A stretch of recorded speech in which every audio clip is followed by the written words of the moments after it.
In today's video, we are going to show you how to accept tickets on SeatGeek. Let's begin.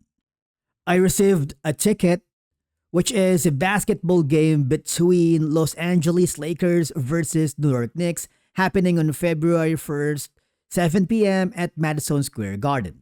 Now, apart from that is I also receive a text message with all the details. Okay? So I have the specific link here at the bottom.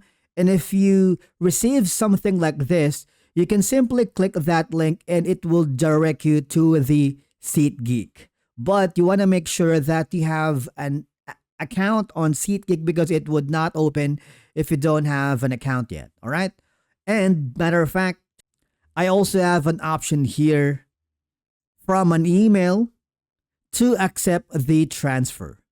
If you receive an email like this, all I have to do is click this button right here to accept transfer. And as you may notice, there is a warning that I only have until January 30th to accept this transfer. Otherwise, it's going to be canceled or voided because the game is happening on February 1, Thursday. All right. Now, once you are logged into your SeatGeek, I want you to go to the search bar and type in the event, which is Lakers. I believe that's between Lakers and New York Knicks. If there is such an event, you would see that we have it here on the top results. Feb 1 happening at Madison Square Garden, so we have all the details correct.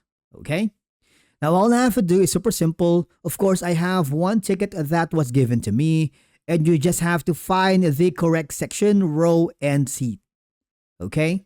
Now, I'm going to choose this one.